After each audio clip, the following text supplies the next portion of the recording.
नवरात्र सुरू होत आहेत लवकरच आणि आपल्याला फराळाचं बनवायला वेळ असेल दुपार किंवा संध्याकाळ, कारण जेवण पण बनवायचं असतं आपल्या घरात, सगळेच जण उपवास करत नाही.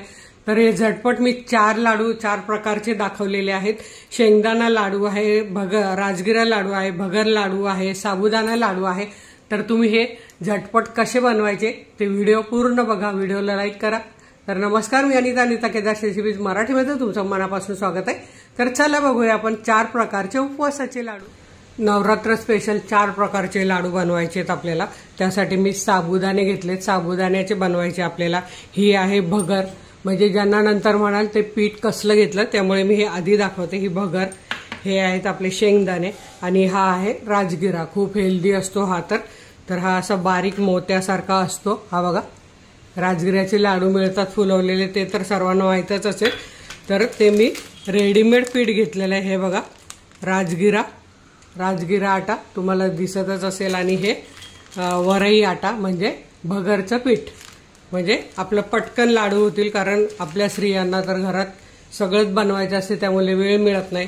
पण असे जर लाडू बनवून ठेवले तर आपण पटकन सकाळी एक लाडू खाऊन 1 कपभर चहा पिलं तरी आपली दुपार संध्याकाळपर्यंत निघून जाते. तर आधी आपण सर्वात बनवणार आहोत साबुदाण्याचे लाडू. इथे मी बघा शेंगदाणे अशी छान खरपूस भाजून घेतलेले आहेत. याचा पण कूट करून घेते आणि मग तो कूटच तुम्हाला दाखवते किती टाकायचा तो. तर असे शेंगदाणे भाजून बारीक करून ठेवा, म्हणजे पटापट तुमचे लाडू होतील. इथे बघा मी सुरीने असा गूळ सुद्धा कापून घेतलेला आहे आणि सगळं तुम्हाला कप मेजरमेंटने दाखवणार आहे. तर आता इथे आपल्याला घ्यायचा आहे 1.5 कप साबुदाणा आणि वजनी म्हणाल तर हा 300 ग्राम साबुदाणा आहे. आता हा आपल्याला एक 4 ते 5 मिनिटं मीडियम गॅसवर छान सोनेरी रंगाईपर्यंत भाजून घ्यायचा आहे. लाल करायचा नाही, मध्यम गॅस करायचा आणि सतत हलवायचा आणि भाजून घ्यायचा आहे. आता मी तुम्हाला 4 ते 5 मिनिटांनी दाखवते. शेंगदाणे बारीक करताना मिक्सर बंद चालू करत आपल्याला छान बारीक कूट करून घ्यायचा आहे. सतत चालवायचा नाही, नाहीतर त्याचा गोटा होतो आणि सगळं शेंगदाण्याचं तेल सुटतं. तर मिक्सर बंद चालू करत आपल्याला शेंगदाण्याचा कूट बनवून घ्यायचा आहे. शेंगदाण्याच्या कुटाचा रंग तर बघा किती सुंदर आलेला आहे आणि कूट बघा छान असा बारीक झालेला आहे. आता हा मी काढून ठेवते. आता इथे बघा एक 5 मिनिटं झालेले. साबुदाणे तुम्ही बघू शकता छान असं चटचट आवाज येतोय आणि छान फुललेले आहेत. आता हे आपल्याला काढून घ्यायचे आहेत आणि थंड करून घ्यायचे आहेत. असे सतत हलवत छान असे साबुदाणे फुलवून छान भाजून घ्यायचे. तर आता इथे साबुदाणे थंड होईपर्यंत आपल्याला काय करायचंय, मी इथे घेतलंय डेसिकेटेड कोकोनट, म्हणजे सुका खोबऱ्याचा किस जो बाजारात मिळतो तो. तुम्हाला जर हा मिळत नसेल किंवा वेळ नसेल आणायला तर तुम्ही हे घरी असलेलं सुकं खोबरं पण घेऊ शकतात. आता हे आपल्याला एक 2 मिनिटं बारीक गॅसवर भाजून घ्यायचं आहे. ते आपल्याला जळू नाही द्यायचं, फक्त गरम करून घ्यायचं आहे 2 मिनिटं बारीक गॅस. तर इथे तुम्ही बघू शकतात खोबऱ्याचा हलकासा रंग बदललेला आहे, भाजून झालेला आहे. आता आपण हे काढून घेऊया. तसंच आपण अजून 1 वाटीभर खोबरं भाजून घेऊया, मग नंतर आपल्याला पटापट टाकायला लागेल. हेही खोबरं भाजून झालंय. आपले आता साबुदाणा पण थंड झालाय. आता पुढे काय करायचं, साबुदाणे थंड झाले. आता ते मिक्सरच्या भांड्यात घालून आपण बारीक करून घेऊया आणि चाळून घेऊया. तर हे बघा साबुदाणे आपले छान 0 नंबरचा रवा असतो ना तसे छान बारीक झाले. छान खरपूस भाजल्यामुळे बघा बारीक मीडियम गॅसवर, लो मीडियम गॅसवर, त्यामुळे एकदम छान भाजले गेले. आता हे आपण चाळून घेऊया. तर हे बघा हे एवढंसं जाड राहिलेलं आहे. हे तुम्ही साबुदाणा वड्यात किंवा खिचडीत भिजत घालू शकतात. आता हे साबुदाणा पीठ मी आपण जी कढई आधी घेतलेली त्यात घालून घेतलं आहे. आता यात आपल्याला काय करायचंय, 1-2 चमचे फक्त साजूक तूप घालायचं आहे आणि हे एक 2.5 ते 3 मिनिटं भाजून घ्यायचं आहे बारीक गॅसवर. आता 2.5-3 मिनिटानंतर मी तुम्हाला दाखवते. आता इथे बघा 4 मिनिटं झालेले आणि सुगंध मस्त यायला लागलाय पिठाचा. तर आता आपलं हे साबुदाणा पीठ भाजून झालंय, हे आपण काढून घेऊया आणि आपल्याला हे थंड करून घ्यावं लागणार आहे. आता हे साबुदाण्याचं पीठ थंड होईपर्यंत आपण दुसरं पीठ भाजून घेऊया, दुसऱ्या लाडूची तयारी. तर इथे वजनी पाव किलो आणि कप मेजरमेंटने 2.5 कप भगरीचं पीठ आहे, म्हणजे वराईचे तांदूळ किंवा समाके चावल पण याला बोलतात हिंदीमध्ये. आता हे आपल्याला यात पण 1-2 चमचे तूप घालून एक 3 ते 4 मिनिटं भाजून घ्यायचंय। जवळजवळ 4 मिनिटच लागणार आहे, कारण आपण आधी भगर भाजलेली नाही। जर तुमच्याकडे पिठाचा ऑप्शन नसेल तर तुम्ही ती भगर घ्या, ती भाजा आणि मिक्सरला बारीक करून परत पीठ भाजा। साबुदाण्याच्या लाडू सारखं करायचे सेम। छान खमंग भाजले तर कोणाला कळणार नाही हे उपवासाचे लाडू आहे। असं 1 2 2 3 3 चमचे तुमच्या आवडीप्रमाणे 3 चमचे घातले तरीही चालेल। आता हे आपण 4 मिनिटं भाजून घेऊया।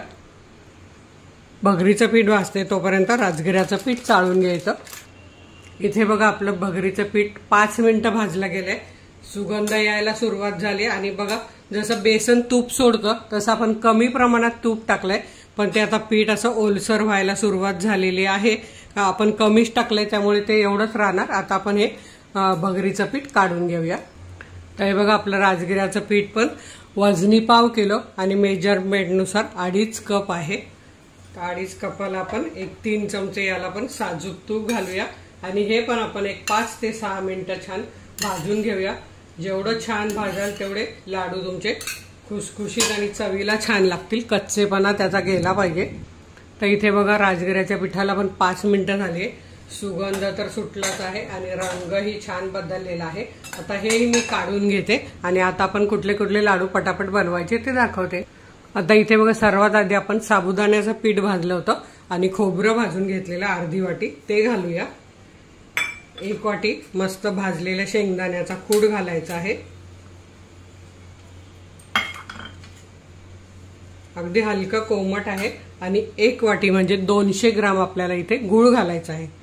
300 ग्राम साबुदाणे, 200 ग्राम गूळ घालायचा, 1 कप आणि हे सगळं माझ्या वाट्या म्हणजे कप मेजरमेंटनेच आहे, त्यामुळे तुम्हाला कपाचं आणि वजनी दोन्ही प्रमाण कळलंच असेल। आता हे छान मिक्स करून घ्यायचं आणि मिक्सरच्या भांड्यात पटापट आपल्याला फिरवून घ्यायचंय। तर हे बघा हे चांगलं एकत्र करून घेतले। आता आणखी एकजीव होण्यासाठी आपण हे मिक्सरच्या भांड्यात फिरवून घेऊया 2 वेळा आणि मग लाडू बांधायचे तुम्हाला दाखवते। तर इथे तुम्ही बघू शकता मिक्सरमधून काढून छान एकजीव झालेला आहे, अगदी परफेक्ट झालेला आहे। आणि आता याचे असे पटापट आपण हे लाडू वळू शकतो। हे बघा, तर तुम्हाला ज्या साईजचे पाहिजे त्या साईजचे तुम्ही असे लाडू वळून घेऊ शकतात। आता मी लगेच पुढच्या लाडूकडे वळते, हे मी नंतर वळून घेते आणि तुम्हाला पुढे दाखवते। तर हे बघा असं छान असं लाडू मस्त तयार झालेला आहे। कोणी म्हणणार पण नाही हा साबुदाण्याचा लाडू आहे। आता इथे बघा साबुदाण्याचे लाडू बनवून तयार आहे। आता भगरीचं पीठ घ्यायचंय, त्यात आपल्याला घालायचंय 1 वाटी भाजलेल्या शेंगदाण्याचं कूट आणि हे प्रमाण तुम्ही कमी जास्त करू शकतात, काही प्रॉब्लेम नाही। फक्त गुळाचं प्रमाण बरोबर ठेवा म्हणजे गोड लागले पाहिजे। अर्धी वाटी सुकं खोबरं आणि यात तुम्ही हो वेलची पण घालू शकतात, पण माझ्या मुलांना अजिबात वेलची वगैरे घातलेली आवडत नाही, त्यामुळे मी घातलेलं नाही। आता हेही आपण पुन्हा मिक्सरच्या भांड्यात फिरवून घेऊया म्हणजे एकजीव होतं, त्याला ओलसरपणा येतो आणि लाडू पटापट वळता येतात, जास्त तुपाची पण गरज नाही। आता हेही मी फिरवून घेते। इथे बघा आपलं भगरीचंही छान पीठ एकजीव झालेलं आहे। गूळ वगैरे सगळं छान मिक्सरमध्ये केल्यामुळे एकजीव होतं, थोडासा ओलसरपणा येतो गूळ मिक्सरमध्ये फिरवल्यामुळे आणि पटापट आपण असे लाडू बनवू शकतो। हे बघा अजिबात तुपाची गरज नाही, आपण किती 3-3 चमचे फक्त तूप घातलेलं आहे, पटापट असे लाडू वळतात। हे बघा, तर आता हे मी बाजूला ठेवते, राजगिऱ्याचं पण पुढे दाखवते। हो, आणि ज्यांना शेंगदाणे पाहिजे नसतील त्यांनी शेंगदाणे नका घालू, ज्यांना खोबरं पाहिजे नसेल त्यांनी खोबरं नाही घातलं तरी हे चालेल। हे बघा किती छान असा भगरीचा लाडू। आणि आता हे बघा आपले हे राजगिऱ्याचं पीठ, हे पण कोमट आहे थोडंसं। यात हे अर्धी वाटी सुकं खोबरं, 1 वाटी, याला 1 वाटी घालायचंय शेंगदाण्याचा कूट, याच्यामुळे चव छान लागते शेंगदाण्याचा कूट खोबऱ्यामुळे, त्यामुळे घालायचंय। जर तुम्हाला नाही घातलं तरीही चालेल। आणि हे बघा हे पण आता आपल्याला मिक्सरमध्ये फिरवून घ्यायचं, सगळं छान एकजीव होईल आणि आपले पटापट लाडू होतील। हे बघा एकदम छान मिक्स झालेलं आहे, मिक्सरमध्ये केल्यामुळे काम झटपट होतं। आणि हे बघा आपल्याला ज्या आकाराचे लाडू बनवायचे राजगिऱ्याचे त्या आकाराचे बनवा। आणि हो, राजगिरा खाल्ल्यामुळे आपल्याला भरपूर कॅल्शियम मिळतं, आयर्न मिळतं, रक्त वाढतं, तर नक्की तुम्ही हे बनवून अगदी मुलांना पण देऊ शकतात। आता आपण पुढचा 1 लाडू आपला राहिलेला आहे तो म्हणजे शेंगदाण्याचा लाडू। आणि हो, आज मी तुम्हाला लाडू कसा वळायचा ते दाखवलंच नाही। तर हे बघा, हे पीठ घ्यायचं, हे खालच्या हाताची 3 बोटं आणि वरची ही 3 बोटं असा मिळून लाडू वळायचा आहे। हे बघा, करंगळी तर आपली खालीच असते, वरचा अंगठा येतो आणि 2 बोटं आणि असे आपले लाडू छानपैकी वळून होतात गोल गोल गोल गोल। बघा झालं की नाही तुमचं पण। सकाळी सकाळी उठल्यावर आपण देवपूजा झाल्यावर एक लाडू आणि चहा घेतला की अगदी दुपार संध्याकाळ हो आपल्याला काही प्रॉब्लेम होणार नाही। तर त्यामुळे तुम्ही सुद्धा हे नक्की बनवा। आता पुढचे लाडू दाखवते। तर आता इथे बघा माझ्याकडे आहे 2 कप शेंगदाण्याचं कूट। हे बघा 2 कप बरोबर राहिलं आहे। त्यात हा 1 वाटी गूळ घातला आहे मी, म्हणजे साधारण 200 ते 220 ग्राम गूळ आहे आणि 400 ग्राम शेंगदाण्याचा कूट आहे। आता हेही आपल्याला मिक्सरमध्ये फिरवून पटकन लाडू वळून घ्यायचे। तर आता हे बघा, यात आपण तूप नाही घातलं, खोबरं नाही घातलं, पण फक्त शेंगदाणे आणि गुळ आहे। आणि माझ्या मुलांना हे लाडू खूप आवडतात। अगदी उपवास जरी नसेल तरी काय जेव्हा त्यांना तोंडी लावायला किंवा असंच खायचं असेल तर मुलं म्हणतात आई लाडू बनवणं शेंगदाण्याचा, किंवा माझ्या मिस्टरांना पण खूप आवडतो। तर मी अशा पद्धतीने लाडू बनवते आणि जाड जाड माझ्याकडे आवडत नाही। तुम्ही म्हणाल शेंगदाण्याचा कूट बारीक नंतर गुळ घातला, पण माझ्याकडे असेच लाडू आवडतात। आणि हे बघा किती छान लाडू आपला शेंगदाण्याचा पण तयार झालाय, एकदम चविष्ट। आता मी 4ही लाडू तुम्हाला दाखवते। तर इथे तुम्ही बघू शकतात आपले 4ही प्रकारचे लाडू तयार झालेले आहे। तर या नवरात्रीत तुम्ही नक्की करून बघा। व्हिडिओला लाईक करा आणि पटापट आपल्या मित्रमैत्रिणींना शेअर करायला विसरू नका, म्हणजे प्रत्येक जण असं सकाळी ऑफिसच्या कामाच्या गडबडीत एक लाडू तरी खाऊन जाईल। तर वेळात वेळ काढून व्हिडिओ बघितल्याबद्दल तुमचे मनापासून धन्यवाद। अशाच माझ्या छान छान रेसिपी बघा, बनवा, खा आणि हेल्दी राहा। धन्यवाद।